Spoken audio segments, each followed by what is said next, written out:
E eu trago uma apresentação que eu acho que vai trazer de volta para nós. Nós tivemos apresentações fantásticas, né?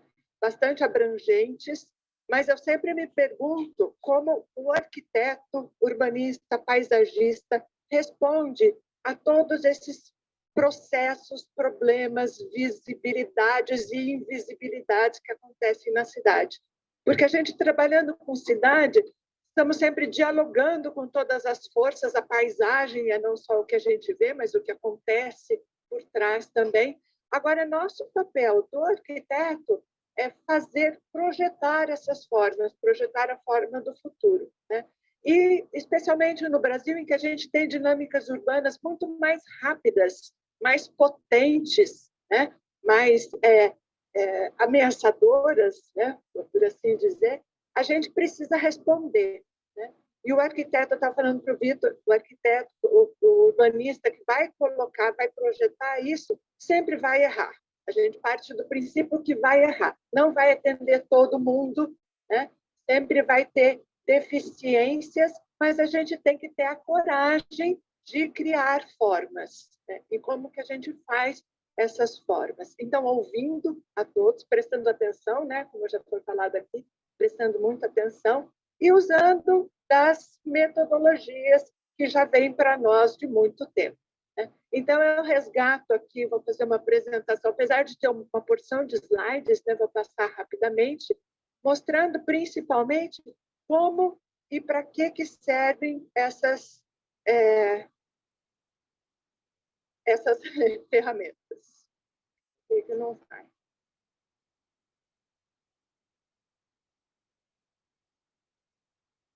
Ferramentas que às vezes não funcionam. Esse. Ah, tá. Ok, obrigada. Bom, essa sou eu, vocês já sabem, né? Então, a minha apresentação vai partir de uma breve introdução. Vou usar a cidade de Maringá, né? Como sempre, que é o nosso laboratório, né? E depois mostrando como que a gente aplica essas ferramentas, de que modo elas nos ajudam nesse processo de fazer a cidade, de pensar a cidade, pensar com os alunos, para depois mostrar novas aplicações. Então, primeiro, morfologia urbana. Por que morfologia urbana? O que estamos fazendo aqui? Para que serve isso para nós? Por que eu gosto tanto da morfologia para apoiar essa atividade projetual? Primeiro, porque a cidade é feita de escolhas individuais, né? Mas nós temos esse impulso normativo. Então, a nossa pesquisa em arquitetura, ela sempre tem um fim, que é a intervenção no meio. Sempre a gente pensa diferente, a gente aprende com as outras ciências, mas nós sempre temos esse impulso normativo. E a gente precisa olhar para a cidade de mente aberta. Então, em primeiro lugar, se desligar dos preconceitos para tentar enxergar pela visão dos outros, né? Tentar se abstrair daquilo que a gente recebe, que a gente já tem como preconceitos, né? E fazer análise, comparação, síntese, descrever, avaliar e projetar, que é o próprio nos ensina, né? Então, ver para fazer, né? Isso que sempre eu acho muito importante, que faz parte da nossa profissão. E os valores estão sempre envolvidos nesse processo.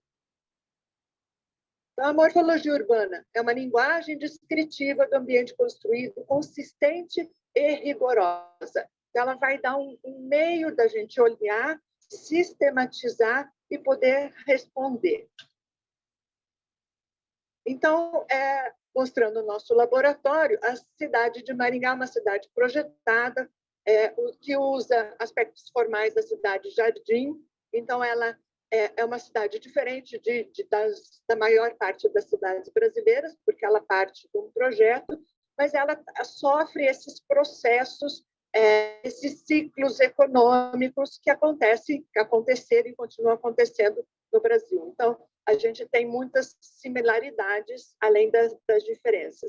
Então, a partir desse projeto, a cidade foi implantada como um todo e depois ela houve momentos de planejamento que foram desenhando essa ampliação, essa expansão da cidade. Então, se a gente vê rapidamente a proposta de 67, que é onde cria as áreas de proteção de fundo de vale, e depois lá em 79, quando é desenhado toda a área urbana da cidade com uma proposta de continuidade de vias, dá a impressão que isso é uma massa homogênea, né?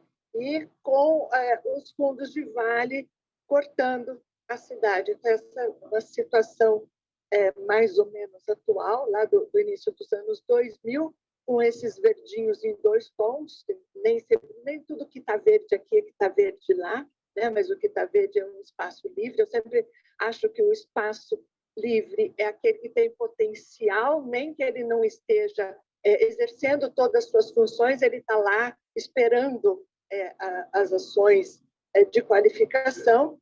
Então, a gente vê, olhando assim, pelo mapa, uma massa homogênea cortada por esses riscos verdes, né? E quando a gente vai entender processos, aqui de novo os verdinhos, né, que é a nossa estrutura ecológica, quando a gente vai entender processos, isso não é bem assim. Então, as faixas de hiato urbano, eu chamo de faixas de hiato, estruturas periféricas, fringe belts, né?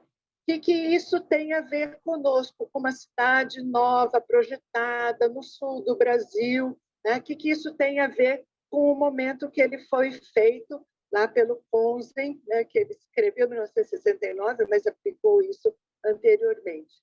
Então, o que é uma faixa de hiato urbano?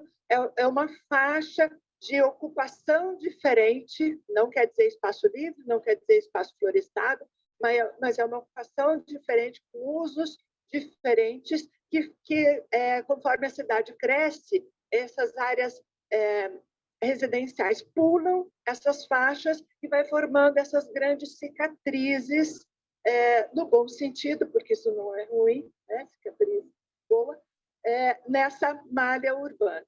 Então, a gente olhando lá para as cidades europeias, a gente vai aplicar aqui para ver se isso funciona, se isso serve para alguma coisa para a nossa atividade, né? Porque o Ponsen olha pela primeira vez essas faixas, mas o Whitehead vai olhar e mostrar para a gente que essas faixas podem nos ajudar a ler os ciclos econômicos da cidade. Porque quando a gente tem um período de desaceleração, de crescimento, essas faixas são criadas. E quando volta a acelerar economicamente, essas faixas são puladas, então a gente pode entender como a cidade respondeu aos ciclos econômicos. Então, outras pessoas já aplicaram em outros momentos, né? Inclusive a Estael em Belo Horizonte, né? E a gente, então, através da análise dos mapas de evolução e os usos, né, a gente foi marcando o que são os lotes de grande área e usos variados com baixa densidade. Então, a textura do tecido é diferente. E os ciclos econômicos da cidade de Maringá, então, ela foi implantada em 1947. Então, o primeiro ciclo era uma cidade que apoiava a cultura cafeeira, que acontecia na área rural, né? E depois, com as geadas e a transformação da agricultura, há um grande inchaço urbano, que caracteriza o que a gente chamou ali do terceiro ciclo, né? E depois, agora mais recentemente, a indústria, a agroindústria e o setor terciário que apoiam a cidade. Então, a gente percebe que aquele primeiro projeto que eu mostrei para vocês cria esses usos que são periféricos. No primeiro momento, são periféricos, né? Que são áreas de chácaras, aeroporto, clubes, cemitério. E conforme a cidade foi crescendo, então vejam que a cidade pula esses espaços, né? E esses espaços vão ficando marcados no tecido. Está vendo por décadas, né? Por décadas não, por períodos. E depois, usando a mesma linguagem, a gente pode interpretar e fazer essa aproximação com as cidades que geraram essa teoria. E a gente vê que, em Maringá, o projeto original funciona como se fosse uma cidade murada, né, que perdeu a muralha e que é da onde vêm esses primeiros princípios. Então, a gente entende que existe uma faixa de hiatos que está agora perifericamente ao centro e outra já se constituindo. E o que isso tem a ver para nós? Tá, fui lá, fiz a pesquisa, ótimo, e daí?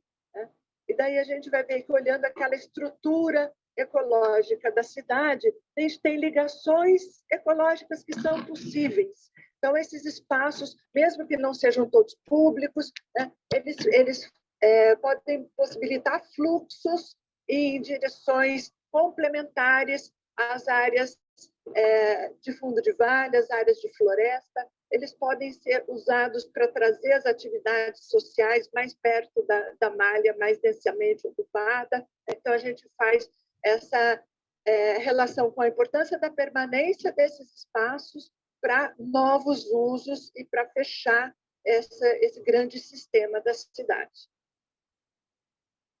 As unidades da paisagem, que também são uma tradução um pouco nacionalizada das regiões morfológicas. Então, a gente faz esse levantamento. Maringá tem 2 cidades conurbadas, Paissandu e Sarandi, né? E a gente tem o tal do preconceito que eu estava falando anteriormente. A gente tem uma ideia de que Maringá ela exporta seu tecido menos equipado para cidades vizinhas. Então, sempre a gente tem essa característica. Maringá é melhor, Sarandi e Paissandu são piores, né? E aí a gente foi olhar efetivamente para esse tecido para ver se isso era verdade.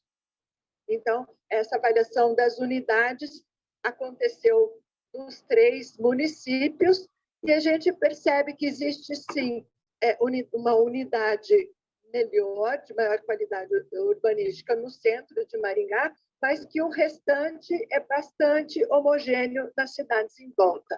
Então, a gente percebe que realmente é um preconceito e que não pode ser levado tanto a ferro e fogo desse jeito. Então, no centro da cidade, unidade paisagem 1, a gente vê essas unidades paisagem dadas pelo tecido, pela conformação das quadras, dos lotes, a ocupação urbana, a vegetação que ainda existe e uso. Unidade paisagem 2, residencial com lotes maiores. Unidade paisagem 3, que vai ter nos 3 municípios. A 4, vejam que há um declínio do tamanho de lote e uma ocupação cada vez maior desses lotes. E que isso quer dizer para nós que quanto menor o lote, quanto menos área livre dentro do lote, mais eu preciso espaços livres públicos, mais eu preciso fornecer para essa população espaços que agora a gente viu na pandemia, né, que a gente precisa de espaços de sol, de luz de dentro. Eu vejo em ocupações mais recentes, cada vez mais casas geminadas, nesse caso aqui. Isso é muito comum nas nossas áreas de franjas, casas geminadas ocupando praticamente 100% do lote, né? Então, isso é uma área que precisa de espaços livres públicos. E as áreas de chácara, que cada vez mais a gente percebe que precisa continuar as chácaras, produção agrícola, pequena produção perto da cidade, também para apoiar a sustentabilidade. Os condomínios e as áreas que ainda não estão completamente ocupadas, né? E o que esse trabalho nos traz? Que os espaços livres são cada vez mais importantes. E existem alguns espaços que são potenciais de requalificação, e a importância cada vez mais desse tecido verde que atravessa a cidade.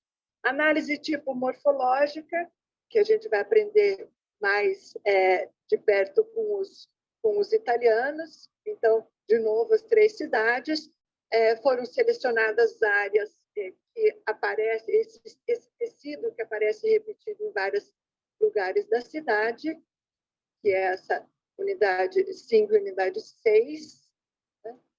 Que é essa conformação mais recente. Então, veja que é uma área que é uma área de boa, de um bom nível econômico, mesmo assim a gente tem padrões repetidos. Né? Então, de novo, deixando de lado o preconceito do que é a forma do pobre e o que é a forma do rico, a gente percebe que mudam os acabamentos, muda o vidro e o aço inox, mas a forma está intrinsecamente na vontade da pessoa, do tipo, da forma de morar.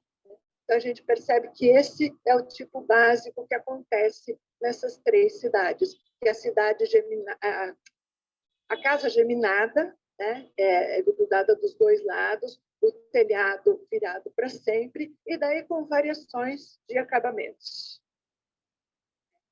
E, a partir disso, são variantes do mesmo tipo. Então, geminadas menores, com meio lote, às vezes com um segundo pavimento. Então, vejo em Maringá, casas de um bom nível de acabamento, a rua bacaninha, né? E isso se contrapõe ao tipo residencial que era do início da cidade, que era casa solta no lote, 4 águas, né? A casa de madeira. Então, esse tipo da casa solta no lote é visto pelo cidadão hoje como volta ao passado, como aquela coisa que eu quero esquecer, que eu nasci numa casa de madeira solta no lote. Eu quero ter uma casa geminada, né? De preferência usando 100% do lote. Então, o que é qualidade, né? Para nós, arquitetos, nem sempre é para os cidadãos, nossos clientes. Então, esse é a casa que já é uma forma de sucesso, saiu daquela para essa. Então, de novo, meio lote. Então, aqui a gente tem 2 níveis de telhado, mas é basicamente a mesma coisa. Paissandu igual, né? Então, tirando a qualidade da calçada da rua, mais ou menos a mesma coisa. Lotinho menor, né? E daí a gente reproduz esse processo tipológico lá do Canidia, né, que faz nas cidades italianas, a gente consegue fazer igualzinho e perceber o fundamento desse tipo, que é a resposta para o padrão da nossa cidade. E que isso, de novo, para que eu fiz isso? Para perceber se o loteamento, a forma do lote que a gente produz, porque loteamento é dado pela lei de loteamento, largura da via, tamanho mínimo do lote. Isso faz aquilo acontecer ou é aquilo que faz isso acontecer? Né? Então, de que maneira a legislação, a lei de loteamento está produzindo aquilo? Como que uma coisa responde à outra. E aí sim, no que a gente pode interferir para melhorar a qualidade desse parcelamento. Eu vejo que vai produzindo esse tapete infinito. Aí, o último exemplo que eu trago é o caso da oficina, que o Vitor já falou, né? Em que a gente fez uma experiência mais rápida, mas de uso da leitura de toda essa ferramenta, da parte da cidade, para poder produzir um tecido que fosse condizente com as qualidades do plano inicial da cidade. Então, a gente fez uma primeira parte teórica, que o Vitor participou, Renato e eu.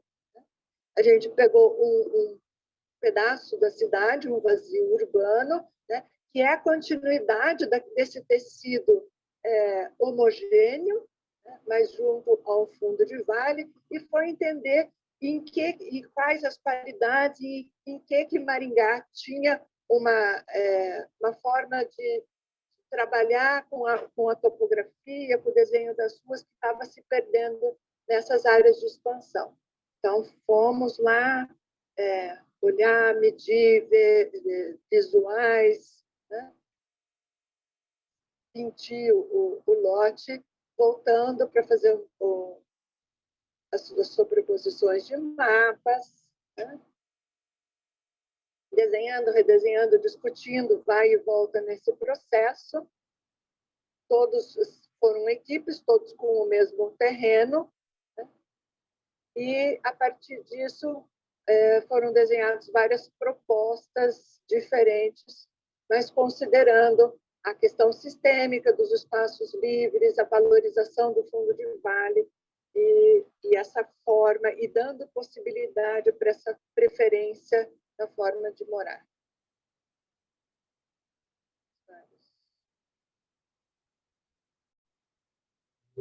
Os desenhos, depois isso foi passado a limpo, digamos.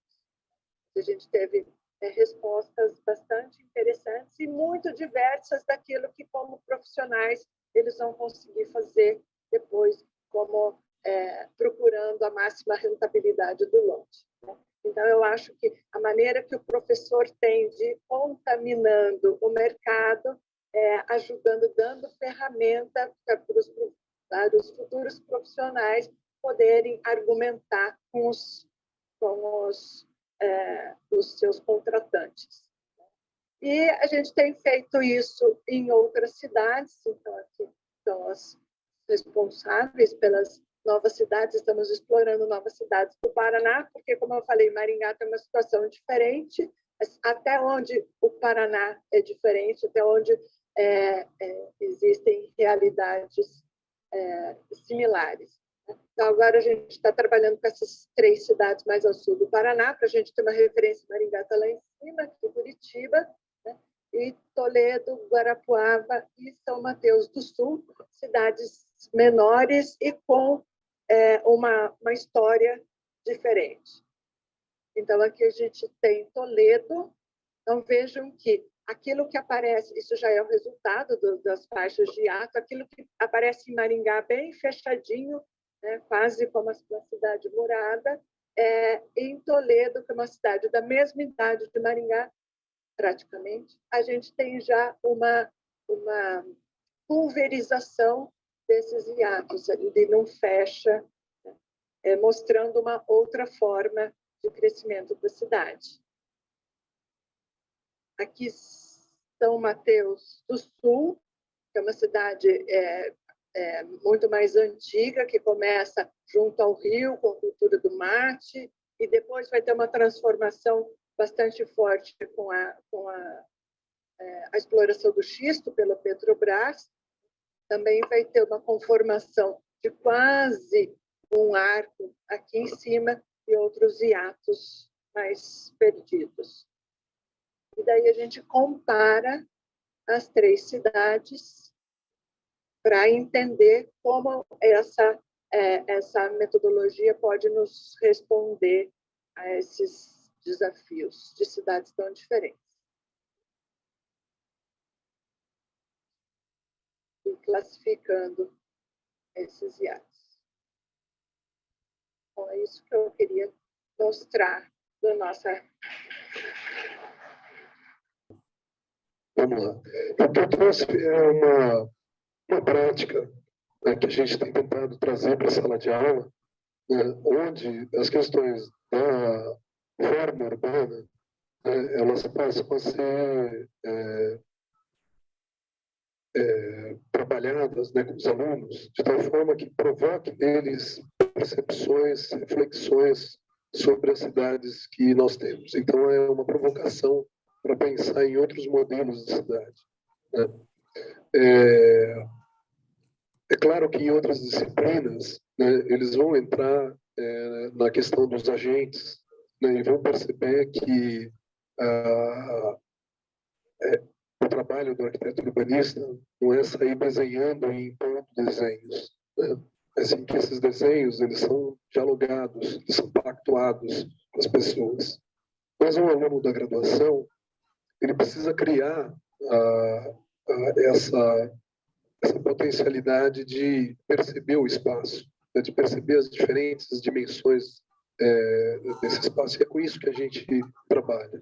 Ele precisa questionar um pouco a cidade como ela é, né, e não simplesmente ficar reproduzindo o desenho que ela conhece, né. Eu sou professor na PUC Campinas, e a PUC Campinas ela é um pouco a porta de todo o interior do estado. Então, os nossos alunos, eles vêm de várias cidades médias e pequenas do interior paulista, também do sul de Minas, da ponta ali do Mato Grosso. Tem uma quantidade de alunos que vêm de várias cidades. Várias vezes, durante a disciplina, eu pedi para cada um botar de que cidade vinha. Né? Tinham 5 de Campinas e os outros 50 e tantos eram de outras cidades. Então, dentro da sala de aula tem um repertório de cidades muito grandes. Né? Dentro da disciplina de paisagismo, eu e a Ana Cecília, como eu, a gente somos cria do Silvio Soares Macedo, né? Foi nosso orientador de mestrado e doutorado, na verdade, de doutorado da Ana Cecília. E nós participamos da rede Copacel, assim como Vera também, né? Karen, né? Essa rede nacional que discute os espaços livres.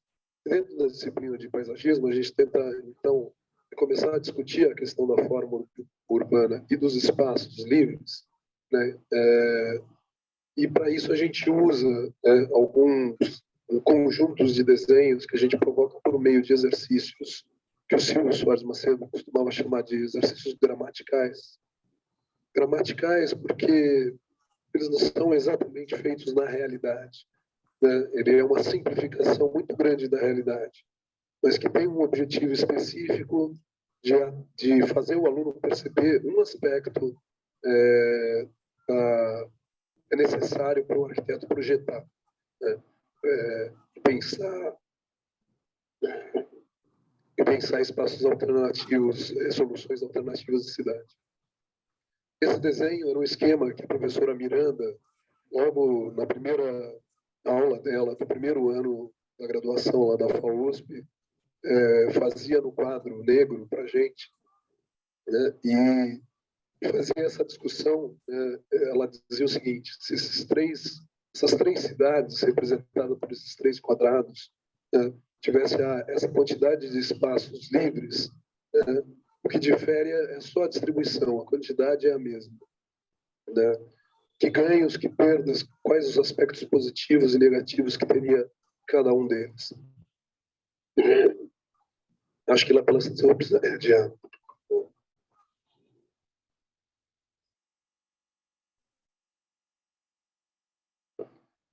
isso é tentar discutir a cidade através de um dos elementos. A gente podia estar fazendo isso por meio da hidrografia, da geomorfologia. A gente está aqui trabalhando, na verdade, com um sistema de espaços livres.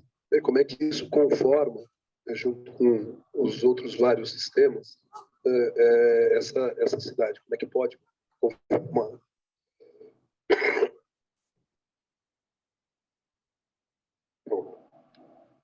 E fazendo um esquema parecido, a gente tem aqui, vão ser várias figurinhas repetidas, mas diferentes, onde essa parte mais escura aqui embaixo seria o centro da cidade, né?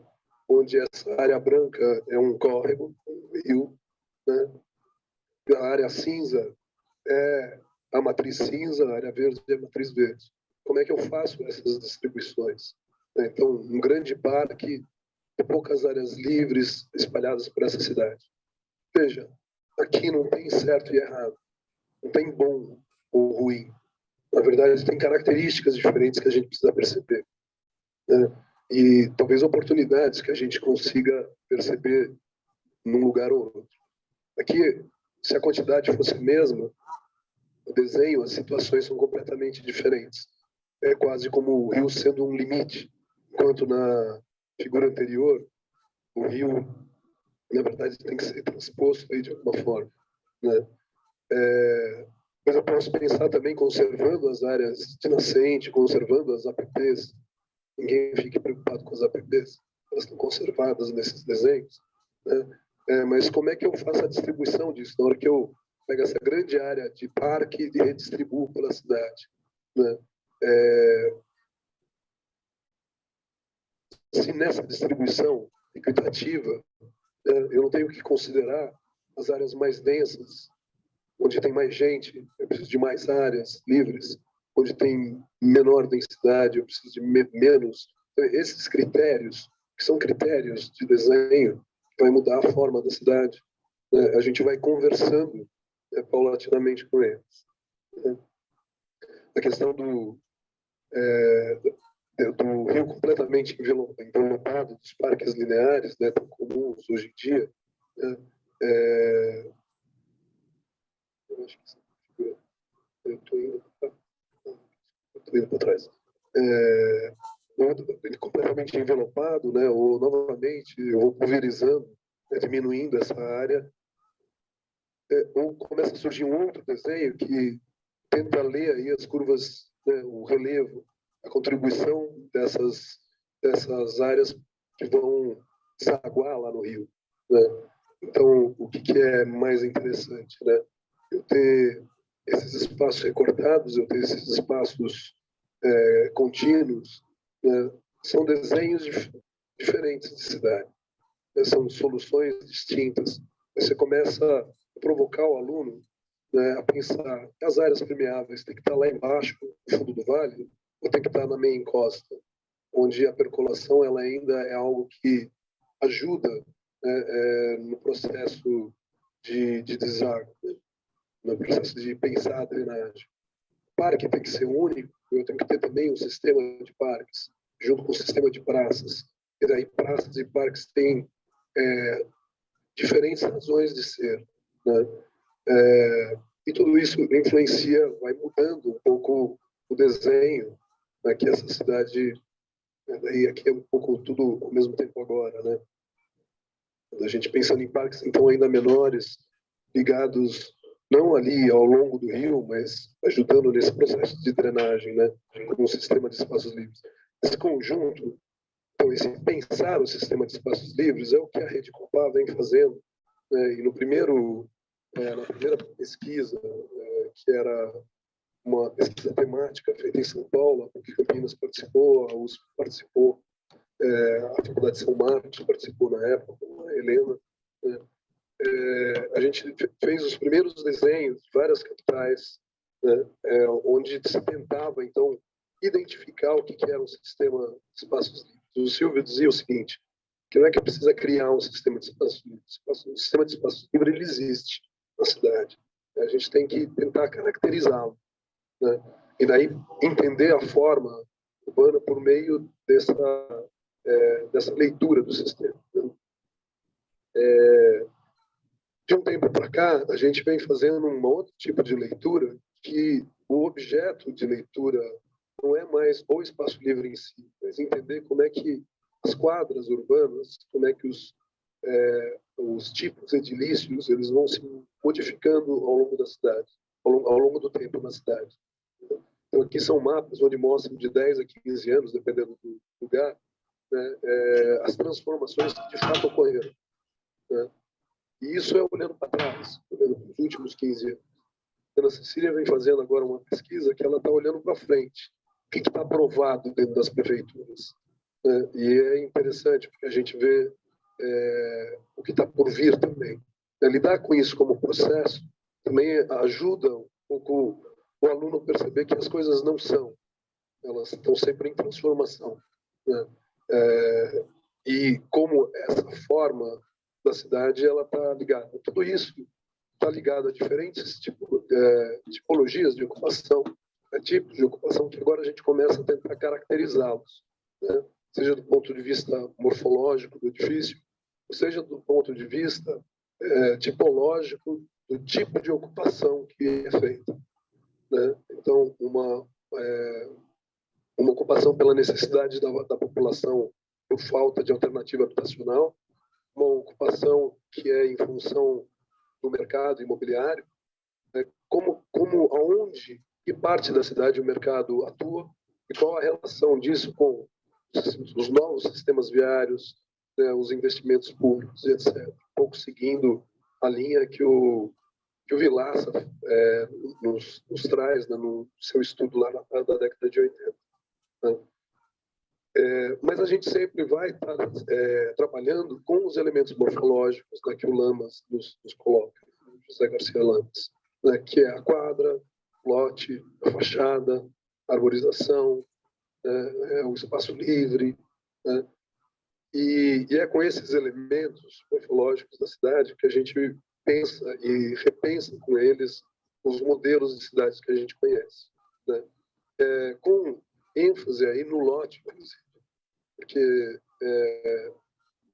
a grande questão é que se você tira o lote, então você está mudando completamente a legislação da cidade onde eles estão aqui trabalhando, né? Com exceção de Brasília, talvez o lote seja muito importante para as nossas cidades brasileiras, porque é assim que se compõe, né? Eu posso pensar em outros modelos, né? Mas considerar o lote também é importante. E mesmo considerando o lote, eu tenho formas de começar a perceber que a localização desses espaços livres cria o que a gente poderia chamar de uma hierarquia, né? Nessa construção desse perceber a cidade, de andar pela cidade.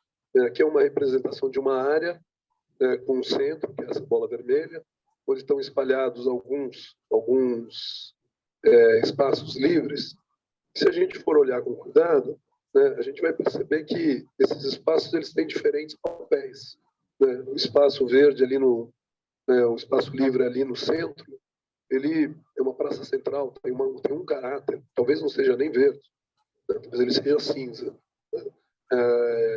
Ele é uma praça feita para uma ocupação, um tipo de ocupação, né?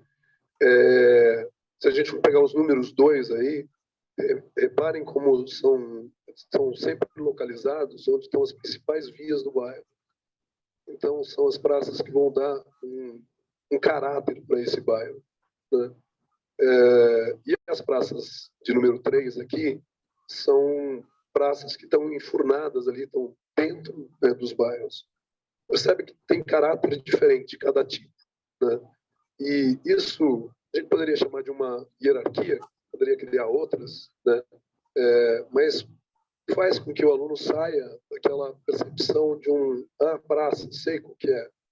Daí lembra da praça da cidade na frente da igreja como uma coisa única, ele não consegue sair daquele modelo, né? Mas perceber que, olha, não tem praça, tem espaços livres que são para ver, que aquela percepção do bairro muitas vezes está ligado ao conjunto de espaços livres pelos quais eu simplesmente passo, né? A apropriação muitas vezes ela é tida como visual, né? Ela é o percurso de andar até chegar no ônibus ou qualquer coisa assim, né? Não é só a pracinha de levar um cachorro ou a pracinha de sentar, né? Mas começa a problematizar um pouquinho com eles a função desses espaços livres na cidade, né? E mostrar que isso pode ter diferentes formas, né? Diferentes. E por que não pensar num processo de construção de cidade, de adição, né, de área na cidade, em que eu comece a pensar pelos espaços livres como concepção de um loteamento, de uma gleba, né, e não pelo sistema viário. É uma inversão, porque normalmente se começa pelo sistema viário, pela construção das quadras, né? Por que eu não posso fazer o contrário? Então a gente tenta, nesse processo, fazê-los passar por isso de uma forma... E a gente, então, vai para um exercício gramatical que a gente faz com os alunos, né? E, como eu disse antes, assim, o professor Silvio gostava desses exercícios porque eles são uma super simplificação do que é a vida, né? Então, é assim, não tem relevo, a cidade termina onde o papel termina, né? Não tem conexão do entorno, não tem nada disso, né? Cada quadradinho desse é uma quadra de 100 por 100, né? Aqui está na escala 1 para 2000, é uma escala de 100 por 100, onde eu tenho 20% dos quadradinhos de uma outra cor, que significa os espaços livres, né? Eles têm duas cores, um é o espaço livre e o outro é o espaço construído. A quadra construída, a quadra livre. É uma super simplificação. Mas para discutir o quê? Para discutir como eu faço uma discussão da distribuição disso na cidade, né? Esse é o objetivo pedagógico do exercício. Ninguém está dizendo que a cidade é assim que se faz, mas para o aluno perceber um pouco, repensar formas e jeitos de pensar a cidade. Outra vez, não tem certo, não tem errado. Na verdade, ver o que aquele grupo de alunos consegue pensar junto, e para isso, então, é preciso fazer as discussões, né? Então, aqui são algumas soluções, vocês vão ver que são bastante diferentes, né? Não é dada aula teórica, nem eu mostrei nenhuma daquelas figurinhas que eu mostrei para vocês, eu mostrei antes deles fazerem esse exercício. Eles vão para o exercício seco, né? Com o repertório que eles têm, né? E daí a gente vai acrescentando, é simples, mas agora nesse território passa um rio. Na hora que eu passo o rio, então eu estou induzindo um certo relevo ali, né? Alguns até indicam para que lado é jusante, para que lado é montante, né? Mas assim, ainda continua uma coisa muito simples, mas aí já muda um pouquinho o desenho e a forma de distribuir, né? E tudo isso é feito em várias rodadas, né? A gente faz uma rodada, daí acrescenta o rio, faz outra rodada, daí acrescenta o relevo e faz outra rodada, e em cada rodada se faz as discussões. Primeira vez a discussão é meio xoxa, fica todo mundo com medo de falar, né? Vou errar aqui, receber uma nota ruim, não sei. Eu tenho uma cara de bravo, então também não ajuda, entendeu? Mas Ana Cecília não, você é mais assim, de boa. Mas daí eles vão percebendo que é para eles falarem mesmo, né? E na segunda, terceira rodada, a gente já convida um a interferir no trabalho do outro, né? Coisa que também os alunos ficam meio assim, de interferir no trabalho do colega, não sei se o cara vai ficar chateado. Não, mas aí aquilo vira um trabalho conjunto da turma, né? E vai se entendendo que o conjunto de soluções colocadas ali são possíveis, mas que dão diferentes caminhos, diferentes modelos de cidade, diferentes formas de pensar a cidade, né? E daí a gente, dando um corte aqui, a gente desce para uma outra escala, que é a relação do edifício, né? O Lamas nos contava que, assim, e nos estudos dele, ele mostra muito isso, né? A relação do edifício, quer dizer, a forma com que eu implemento o edifício é a forma com que eu vou gerar o espaço livre. Então, eu posso pensar na implementação do edifício, dizendo, ó, aqui vai ficar a coisa construída. Mas na hora que eu faço essa construção aqui e aquela outra ali, eu gerei um espaço livre entre eles, né? E é isso que eles vão exercitar de uma forma lúdica, novamente, um exercício gramatical, por meio das caixinhas de fósforo, né?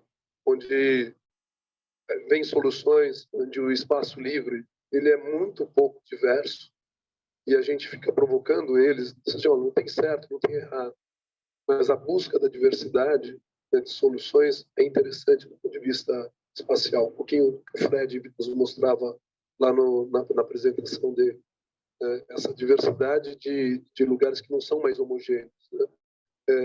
Então, aparece muito o espaço corredor, né, no primeiro momento, né, e aos poucos, uma mexida aqui, com uma mexida ali, esse traçado está fora de lugar, mas vai se, então, achando espaços. Aqui, outra vez, não é um espaço corredor, é um espaço que tem um potencial maior, né, entre os edifícios, o número de caixas, inclusive, eu acho que é até maior do que o anterior, mas, assim, ainda é muito homogêneo, né? E a gente vai provocando, né, eles trabalhando com essa diversidade.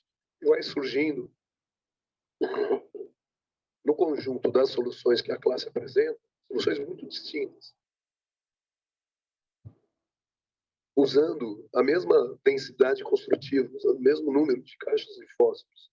Então, a gente vai percebendo como pensar a implementação, e essa disciplina ela é ligada com o desenho urbano e com o projeto, né? Então, a disciplina de paisagem ela trabalha justamente fazendo esse link, né, entre as duas. E vão percebendo que, olha, eles estão gerando espaços que podem estar propondo um percurso, né, e que, ao passar por esses espaços, né, eles vão ter percepções distintas, né? Mas será que são só os edifícios que compõem esse espaço, que formam esse espaço? Será que a parede, que é um edifício, também não pode ser uma parede de vegetação? Né? E daí a gente entra, então, na estruturação desses espaços livres. Né? E a gente, bom, aqui mostrando um pouquinho a discussão, né, também das caixinhas de fósforo, a gente faz uma brincadeirinha de cada um pode mexer no trabalho do colega alterando 2 ou 3 caixinhas, não mais. Né? E daí se faz isso, e daí eles percebem assim, quanto muda, né, e quanto diverso pode ficar o espaço com a ajuda do olhar do outro. Um processo interessante. Né? Tem uma dificuldade quando a gente vai tratar das estruturações dos espaços. 5 minutos. Tá? Tem uma dificuldade quando a gente vai tratar da estruturação dos espaços, que a planta, ela mostra muito, né? Ela é muito, a gente trabalha em 2D, mas a gente tem que projetar em 3D.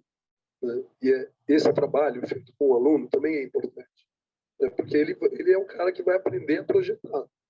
Ele tem que ter essa percepção espacial, né? E não ser levado ao raciocínio 2D. Várias técnicas, né, de maquete, podem ajudar o aluno a perceber. Para trabalhar com a estruturação dos espaços livres, a gente propõe isso para eles. Olha, definam primeiro quantos espaços vocês querem. Né? Se fosse espaço construído, eu saio dessa sala que a gente está, chego naquela outra, daí entro no corredor que está do outro lado. São espaços diferentes. Se eu estou no espaço livre, quantos espaços eu quero passar? Né? Qual é a dimensão que me cabe? A gente faz uma série de exercícios fora da sala de aula para identificar o que é 60 metros lá fora, o que é 15 metros lá fora. E daí a gente mostra esse conjunto de desenhos, né? Onde estão as paredes, vamos assim dizer, mais escuras são as paredes altas, acima da vista, opacas. Eu vejo o que está atrás. Onde está uma cobrinha, né? São os espaços, são paredes baixinhas que eu consigo ver o espaço que está adjacente. Né? E nesse processo, né, de desenhar esses 3 espaços, são as paredes, né, que vão definir para os espaços livres, né, a forma desse lugar. Né? Mas normalmente elas são esquecidas, porque o aluno acaba desenhando o piso, desenhando o jardim, desenhando o caminho. Ele não está desenhando o espaço, está desenhando uma coisa, que é uma separação entre, sei lá, forração e piso processado. Né? E o que a gente faz eles exercitar é pensar, então, nessa sequência espacial que ele tá desenhando. E mostra como, na verdade, se eu mudo o desenho de piso, né, o espaço é o mesmo. Né? O desenho de piso mudou, mas a percepção espacial, né, será o mesmo. Aqui, esse piso, a gente tem um monte de linhas e ninguém sente se essas linhas fossem de 5 em 5 tábuas, né? Não mudaria a percepção nossa dessa sala. Eu acho que altera um pouco, mas não é isso que muda estruturalmente. O que a gente está falando é de um pensar a estrutura espacial que eu estou concebendo. Né? Isso a gente acaba ficando muito influenciado, né? Porque quando a gente vê desenhos, vai procurar repertórios, a primeira coisa que aparece é o desenho de piso. Né? Só que por trás desse desenho, é um desenho do Bulemarx, do edifício lá em São Paulo, tem uma espacialidade muito interessante, que a gente passa um conjunto de imagens para eles perceberem o que é isso espacialmente. E esse desenho de piso, ele perde um pouco a importância, apesar de ser maravilhoso, né? Mas ele perde um pouco a importância diante da genialidade do Bulemarx de pensar essas sensações espaciais quando você está passando por um espaço e outro. Né? Então, a ideia o que é? Desenhar quantos espaços eu quero, né? E a partir dali, falar, bom, entre um espaço e outro eu vou ter um plano alto, vou ter um plano baixo, né? Vai ser coberto, vai ser descoberto, né? O coberto é representado por essas linhas vermelhas, né? Os fluxos, né, em azul, por onde eu passo, por onde eu não passo. Né? eu defino essa estrutura antes, né, até chegar com aquela mesmo conjunto de espaço, chegar num desenho, né? Um desenho que cada ponto aí vai ter uma espacialidade diferente, né? A relação entre o homem e a vegetação, o homem e o banco, o homem e o talude, né? Quer dizer, o ser humano e o espaço que o envolve, as percepções que vocês vão ter, né? E daí, para trabalhar com esses planos verticais, altos e baixos, a gente acaba trabalhando outra vez um exercício gramatical, né, já fechando, onde a gente usa as massinhas de modelar, né, representando esses planos altos e baixos. Né, e daí começam a trabalhar nessa estruturação dos espaços para depois pensar nas coisas. O que vai ser essa massinha? Ela pode ser um desnível, um talude, ela pode ser um arbusto, né? Eu vejo depois, né? Mas eu vou desenhando isso, lógico, considerando os relevos e etc. E aqui estão os desenhos já do lugar, onde já tem relevo, já tem o entorno, né? E eles vão aplicando esse método ali da estruturação antes de chegar no desenho, né? Eu queria mostrar para vocês isso, né? Para fechar, né? essas três escalas, né, de trabalho, onde a gente começa então a discutir por meio do sistema de espaços livres as diferentes formas urbanas, e daí vai por meio da mudança de escala, a relação entre os edifícios e da estruturação dos espaços vai moldando. Veja, nessa disciplina, não é a disciplina em que eu vou discutir os agentes, os processos que vão levar aos desenhos, né? Pedagogicamente, a gente vai empoderando o aluno com essas percepções que são importantíssimas para quem vai fazer o projeto, né? Depois, num segundo momento, ele vai perceber que esse desenho ele não pode ser impositivo, que esse desenho tem que ser dialogado, né? Que existem agentes, que o arquiteto não é o bonzinho da história, ele está trabalhando para os mais variados agentes, né? E que, na verdade, nós estamos num campo de disputa, né? Mas o que eu trouxe para vocês aqui, que a Vera pediu muito essa coisa ligada à prática, né, do ensino, foi essas três escalas que a gente acaba abordando, então, nesse processo de um semestre com os alunos. Gente, obrigado.